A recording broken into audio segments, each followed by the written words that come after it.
अस्सलाम वालेकुम दोस्तों, वीजा वाला भाई आज आप लोगों के लिए एक और टॉपिक लेके आया है जिसके अंदर मैं बहुत ही डिटेल में आप लोगों के साथ वो सारे रीजंस शेयर कर रहा हूँ जिनकी वजह से majority UK visit visa reject हो जाते हैं।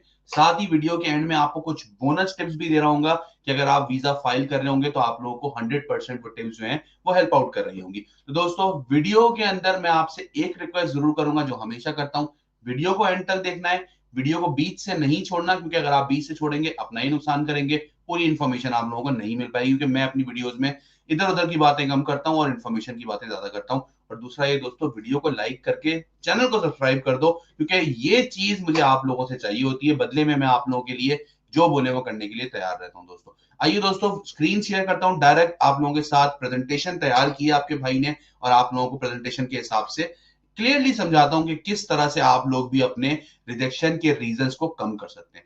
दोस्तों, स्क्रीन मेरी आप लोगों के साथ शेयर हो चुकी है। अब आप लोग देख सकते हैं सबसे पहले कि reasons for UK visit visa rejection. सबसे पहले क्या है भाई, समझ लें यूके विजिट वीजा है क्या। भाई सबसे ज्यादा क्यों क्यों पॉपुलर है ये। टूरिस्ट आते हैं यहाँ पे, स्टूडेंट्स आते हैं यहाँ पे, फ्रीलांसर्स आते हैं, फैमिली विजिटर्स आ रहे होते हैं। मतलब कि कुछ लोग विजिट करने के लिए भी आते हैं, भाई हम देखेंगे लंदन को, हम देखेंगे बर्मिंघम को, मैनचेस्टर को। कुछ लोग जो हैं वो इसलिए आ रहे होते हैं कि भाई हम लोग वहां पे अपनी फैमिली को मिलेंगे। कुछ लोग कोई छोटे मोटे कोर्सेज करने के लिए आ रहे होते हैं, कुछ लोग बिजनेस पर्पस के लिए भी आ रहे होते हैं। अब बहुत सारी एप्लीकेशन जो है वो रिजेक्ट हो जाती हैं ऐसी गलतियों से जो कि अवॉइड हो सकती थी।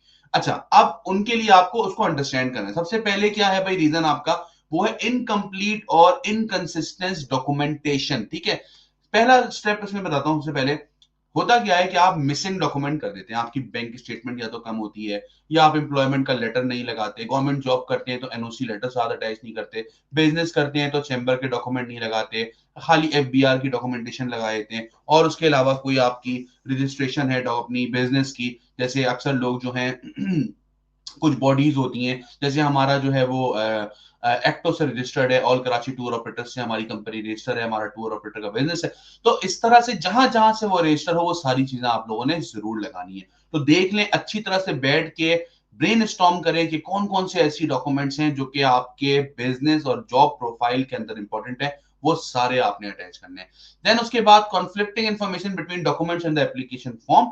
एप्लीकेशन फॉर्म में आप बात कुछ और कर रहे हैं, डॉक्यूमेंट आप कुछ और लगा रहे हैं, कॉन्फ्लिक्ट ऑफ इंटरेस्ट आ गया है। तो हमेशा अपनी एप्लीकेशन जब फिल करें तो उसको फिल करने के बाद एक चेकलिस्ट बनाएं, उस चेकलिस्ट पे सारे डॉक्यूमेंट लिखिए। जो जो पॉइंट आप एप्लीकेशन फॉर्म में लिख रहे हैं, चेक करें कि उसके अगेंस्ट डॉक्यूमेंट क्रिएट हो रहा है या नहीं हो रहा। और अगर क्रिएट नहीं हो रहा तो क्रिएट करना पड़ेगा, क्योंकि उसके बगैर देखिए मुंह जबानी बात की कोई वैल्यू नहीं होती। जो बात आप कर रहे हैं उसके अगेंस्ट आप डॉक्यूमेंट भी साथ, आप बोलते हैं मेरे पास प्रॉपर्टी है तो प्रॉपर्टी का डॉक्यूमेंट लगाओ, मेरे पास गाड़ी है गाड़ी का डॉक्यूमेंट लगाओ, मेरे पास ज्वेलरी है ज्वेलरी का डॉक्यूमेंट लगाओ, मैंने इन्वेस्टमेंट की भी इन्वेस्टमेंट का डॉक्यूमेंट लगाओ। ये सारी की सारी चीजें बहुत ज्यादा इंपॉर्टेंट है। Then failure to translate non English documents, ये सबसे इंपॉर्टेंट पॉइंट है। बहुत सारे लोग ऐसे हैं जिनकी प्रॉपर्टी के डॉक्यूमेंट्स उर्दू में होते हैं और वो उसको इंग्लिश में कन्वर्ट नहीं कराते। तो आपको इंग्लिश के अंदर डॉक्यूमेंट को कन्वर्ट करवाना है। यहां पे एक और बात मैं आपको इंपॉर्टेंट बता दूं दोस्तों, कि जब आप कोई भी डॉक्यूमेंट को इंग्लिश में ट्रांसलेट करवाते हैं तो आपने उसके ऊपर जो है वो 17 ग्रेड से ऊपर के अफसर की स्टैंप लगानी है, ताकि एक अथॉरिटी और ऑथेंटिसिटी की भी उसके अंदर आ जाए। वरना वो मानेंगे नहीं कि भाई ये रियल है या ये फेक है। ठीक है, आगे चलते हैं और क्या पॉइंट्स हैं। Insufficient financial evidence. ठीक है, अब आप इतना नहीं साबित कर पाते कि आपकी जेब में पैसा है, ठीक है ना। अब ये साबित करना बहुत जरूरी है दोस्तों। Inability to show funds for travel and stay, मतलब आप बोल रहे हैं भाई 15 दिन के टूर के लिए जा रहा हूं, यहाँ यहाँ स्टे करूंगा, ये सारा कुछ तो आपने मंजन देख लिया, आपने बता भी दिया। अब आपने अकाउंट स्टेटमेंट के अंदर इतना पैसा जस्टिफाई ही नहीं किया कि मेरे पास इतना पैसा है कि मैं इतना लंबा टूर कर सकता हूं, तो आपका वीजा रिजेक्ट हो जाएगा। यहाँ एक बात मैं आप लोगों को और बताऊंगा दोस्तों, नीचे स्क्रीन के ऊपर नंबर आ रहे हैं, आप हमारी टीम को कांटेक्ट कर सकते हैं और फ्री वीजा कंसल्टेंसी मुझसे ले सकते हैं। और एक और बात आपको बताऊं दोस्तों, बोलते हैं ना जिसका काम उसी को सांझे। तो भाई अगर आप जो हैं वो जॉब करते हैं, आप जो हैं वो दूसरा अपना बिजनेस करते हैं, आप हमारी टीम को हायर करें, हम एक रीजनेबल प्राइसेस के अंदर आपका पूरा का पूरा केस प्रोसेस करके देंगे। मेरी पूरी एक्सपर्ट टीम है कराची के अंदर 7 लोगों की, जिनका काम ही यही है। तो दोस्तों, हम अपना काम करेंगे, आप अपना काम करेंगे। फिर भी अगर आपको खुद से ही अप्लाई करना है तो वीडियो को आगे देखते चल जाए, आपको आगे और बहुत सारी बातें बताऊंगा। अच्छा, sudden large deposit in bank statement with no explanation. आपने अपने दोस्त को बोला जानी एक काम का 10 लाख रुपए तो भेज दे, उसने 10 लाख रुपए भेज दिया आपके अकाउंट के अंदर, कैसे जस्टिफाई करोगे? आप और आपकी बहन और आपके भाई और आपके ऑफिस के दोस्त मिलकर बीसी डाल रहे हैं, कमेटी डाली हुई है, अचानक आपकी कमेटी खुल गई 10 लाख रुपए की, 5 लाख रुपए की, आपके अकाउंट में बड़ा ट्रांसफर आ गया, कैसे जस्टिफाई करोगे उसको? ये सारी चीजों का आपने ख्याल रखना है। No clear source of income और फाइनेंशियल सपोर्ट। कुछ लोग बोलते हैं भाई वो मेरा घर रेंट पे उठा हुआ है और वहां से रेंट आ रहा है मेरे पास। अच्छा भाई रेंट आ रहा है, रेंटल एग्रीमेंट कहाँ है? रेंटल एग्रीमेंट लगाओ, और अगर रेंटल एग्रीमेंट लगाया है तो किराया दिखाओ, लेकिन किराया तो आप कैश में ले रहे हो। तो ये सारी चीजों का आपने ख्याल रखना है कि अगर आपने यूके का वीजा अप्लाई करना है दोस्तों, तो कैश से कुट्टी और ऑनलाइन ट्रांसफर से दोस्ती करनी पड़ेगी आपको। आगे चलते हैं भाई, और क्या पॉइंट हो जाते हैं? Weak ties to home country. अभी बहुत बड़ा वर्ड है, ठीक है, इसका अगर इसको मैं रिफाइन करूं, शॉर्ट करूं, तो उसका क्या मतलब बनता है? सबसे पहले no strong reason to return to home, मतलब कि भाई आपके पास कोई जवाब ही नहीं है कि आपने मुल्क वापस जाओगे, आप तो रुक जाओगे वहां पे। अब वो कैसे आप जस्टिफाई करोगे, कैसे कर सकते हो? आपकी कोई जॉब है, आपके यहाँ पे एसेट्स हैं, आपका यहाँ पे घर है, आपकी यहाँ पे फैमिली है, आपके पास वो सारे रीजन है। अपने दिमाग में सोचो बैठ के भाई कि कहाँ कहाँ प्रॉपर्टी है, क्या प्लॉट है, क्यों वापस आऊंगा, तो जो बॉस से अपना एनओसी लेटर लेता हूँ, उसके अलावा जो है वो मैं सारी चीजें अपनी अचीवमेंट लगाता हूँ कि भाई मैं यहाँ आया, मैंने काम किया है, मैंने पढ़ा है, मेरी फैमिली यहाँ पे। ये सब चीजों पे आपको काम करना पड़ेगा। Then applying as unemployed without a valid explanation. बहुत सारे लोग जो है ना, जिनका पैसा होता है, वो क्रिप्टो में काम कर रहे हैं, वो फ्रीलांसिंग कर रहे हैं, और या फिर उनके पास रेंटल जा रहे हैं, जॉब नहीं कर रहे, ना ही कोई बिजनेस कर रहे हैं, तो उन लोगों के लिए भी दोस्तों मुश्किल हो जाता है। तो आपको कोई ना कोई जस्टिफिकेशन तो देनी पड़ेगी अपने मुल्क वापस आने की। तो अगर ऐसी सिचुएशन है ना, तो अप्लाई नहीं करो। आगे चलते हैं मजीद। Previous overstays in the UK and other countries. आपने गलती कर दी, यूके में ओवरस्टे कर दिया, आपने गलती कर दी, यूएस में ओवरस्टे कर दिया, आपने गलती कर दी, कनाडा में ओवरस्टे कर दिया, कहीं भी ओवरस्टे किया है आपने जो कि वीजा की टाइमलाइन से बाहर है, ये आपकी रिजेक्शन का रीजन बन सकता है। यहां पे एक नसीहत है दोस्तों, कभी भी ओवरस्टे नहीं करें। देन आता है purpose of visit is unclear, ठीक है, वैग आइटनरी और नो प्रूफ ऑफ बुकिंग। ऊट पटांग ना सर ना पैर आइटनरी उठा के इंटरनेट से बना दी, और साथ में कोई होटल बुकिंग नहीं लगाई। होटल बुकिंग लगाई तो बोगस लगाई, फेक लगाई। होटल बुकिंग लगाई तो आपके बजट से मैच नहीं हो रही। ये सब चीजें इंपॉर्टेंट है आपकी, ठीक है। फिर generic purpose of visit without any invitation letter और इवेंट रजिस्ट्रेशन। आपने बोला भाई कि मैं अपनी फुप्पी से मिलने जा रहा हूं, मैं अपने ताया से मिलने जा रहा हूं, ताया ने इनविटेशन लेटर दिया नहीं, अपने डॉक्यूमेंट दिए नहीं, आपने एम ही अप्लाई कर दिया, रिजेक्ट हो जाएगा। आपने बोला मैं बिजनेस इवेंट अटेंड करने जा रहा हूं, बिजनेस इवेंट की कोई रजिस्ट्रेशन नहीं, आपने कवर लेटर में कुछ एक्सप्लेन नहीं किया बिजनेस को, रिजेक्ट हो जाएगा, ठीक है। Then no document supporting the visit plan. जो आपका विजिट का प्लान है उसके अगेंस्ट आपने डॉक्यूमेंट्स नहीं दिए, इसमें एयरलाइन टिकट, होटल बुकिंग, ये सारी की सारी चीजें आ रही होती है दोस्तों। देन आता है पुअर ट्रेवल हिस्ट्री। वैसे यूके के अंदर ये बहुत इंपॉर्टेंट पॉइंट नहीं है, बट स्टिल क्योंकि आप किसी भी कंट्री का वीजा अप्लाई करें, ट्रेवल हिस्ट्री तो काउंट होती है। No previous international travel specially for first time applicant. जो लोग पहली बार अप्लाई कर रहे हैं और उनका कोई भी प्रीवियस ट्रेवल नहीं है, देयर आर चांसेस कि उनका वीजा रिजेक्ट हो जाएगा। हिस्ट्री ऑफ वीजा रिफ्यूजल और ओवर स्टेइंग, वही दोबारा बात है कि बहुत सारे रिफ्यूजल पहले आ चुके हैं, ओवर स्टे भी पहले कर चुके हैं, तो भी आपका रिजेक्शन हो सकता है। सबमिटिंग अ फोग्ड और मिसलीडिंग ट्रेवल हिस्ट्री। आपका पहले रिजेक्शन आया, आपने छुपा लिया, आपने बताया ही नहीं, आप बड़े होशियार बन गए, आपने बोला दादा मैं तो छुपा लूंगा, कुछ भी नहीं होता, तो ये होता है रिजेक्शन आया, ठीक है। और आगे चलते हैं। Errors in application form. आप जो एप्लीकेशन फॉर्म फिल कर रहे हैं उसके अंदर एरर्स करते चले जा रहे हैं।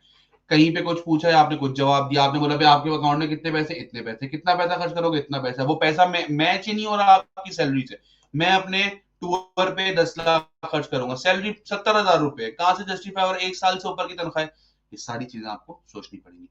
Then typical errors, typographical errors in name, dates और पासपोर्ट डिटेल। नाम डिटेल डिटेल एंटर करने में भंड मार दिया, ठीक है। Mismatch answers, claiming self employment but showing salaried income, मतलब बोल रहे हैं मैं कारोबार करता हूं और साथ सैलरी स्लिप लगाई हुई है, तो मिसमैच हो गई इंफॉर्मेशन। इनकम्प्लीट आंसर्स और स्किपिंग क्वेश्चन। आपने पूरी, मतलब मिसाल के तौर पे एक सवाल पूछा है जिसका जवाब डिटेल में होना चाहिए, आपने 2 लाइन का दे दिया, वो उससे सेटिस्फाई नहीं हुआ, तो भी आपका रिजेक्ट हो जाता है। देन आया था lack of evidence of accommodation, मतलब कि होटल बुकिंग ही सही आपने सारा अटैच नहीं किए, ठीक है। No proof of where the applicant will stay, कहां एप्लीकेंट रुकेगा कुछ नहीं पता। अनवेरिफाइबल होस्ट डिटेल, मतलब कि जो होटल बुकिंग की है वो बोगस है, वो सेटिस्फाई नहीं है उससे।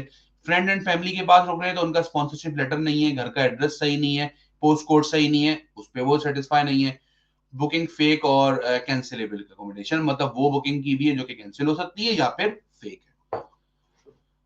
देन आया था दोस्तों application doesn't match applicant profile, मतलब कि आपकी एप्लीकेशन आपकी प्रोफाइल से ही मैच नहीं हो रही। वो क्या है, applying for a long stay when income is low, 50 दिन का टूर की एप्लीकेशन दी हुई है और इनकम है 50,000 रुपए 70,000 रुपए, तो मैच ही नहीं बन रहा भैया, कहीं से मैच नहीं बन रहा।